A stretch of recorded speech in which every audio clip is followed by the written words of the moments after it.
Today's project will be remaking the sand pads for our older skee ball machine for the 30, 40, and 50 scoreboard holes. As you can see, they're green in color and they're old, dry rotted, and all the sand has escaped. I tried pricing them. I thought they were a little pricey to buy new.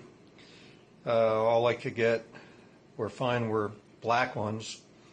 And when I did the restoration on the skee ball alley, I used a different color cork carpet. I used the reddish color. So I had to go find material at a local Joann's, which I think is very similar to what the green old worn out ones are. Looks like a vinyl with some sort of material backing. And since I used the red carpeting, this is the color bag material I'm going to use. Red vinyl with a cloth type backing. And looks like Spalding makes the material from what I can read there. Looks like that's a part number or item number for the material in case anybody's interested. And to seal the seams together, I tried this once before with our sewing machine and it just wasn't strong enough to go through the material and really boogered up the machine. So what I thought this time is I would try a glue gun. And so far I have one completed already and it's been in action for a couple days now. It's been holding up. We'll see how long it lasts, but I thought I'd give it a try. And what I do is I trace the old bag onto the material, cut it out, and kind of fold it in half like a taco, and with the glue gun start running a bead of glue to glue the sides together. And I do a little bit at a time, maybe an inch at a time, make sure that glue covers the entire seam area. And once I get to close to the end, I leave a little opening so I can pour the sand in. And I just pour the sand in, and then for the amount of sand I just judge it. It's not overly puffy, but it does have some dampening effect from what I'm seeing. The amount of sand I use, if anybody is familiar with what a pierogi looks like, I put about that much sand in, maybe a little less. It's not as bulky. And then I match it up to the green one. And you can see the green one has 1, 2, 3, 4 holes in it.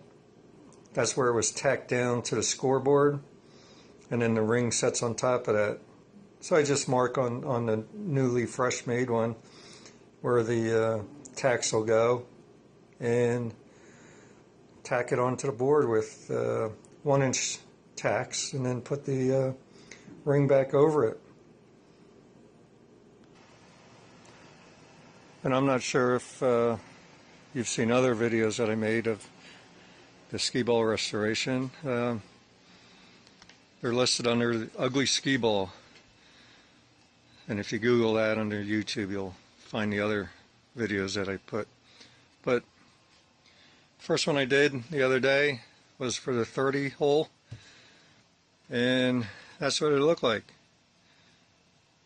and it seems to work well.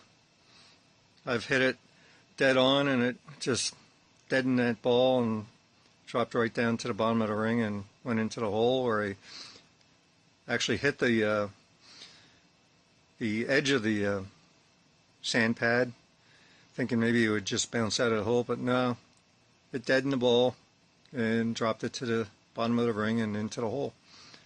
So far, so good. And I'm going to put the other two on, finish them up today, and should be done.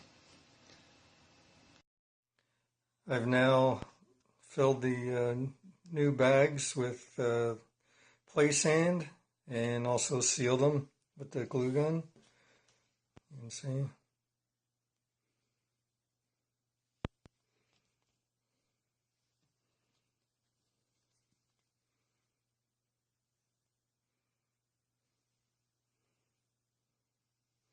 Just let them set for a little bit longer, and then I'll attach them to the game board.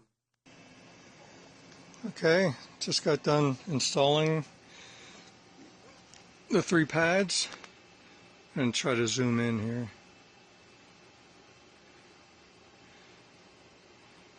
You can see that they're in place. I've already played a couple games, and things worked very well. Try to get a little closer here.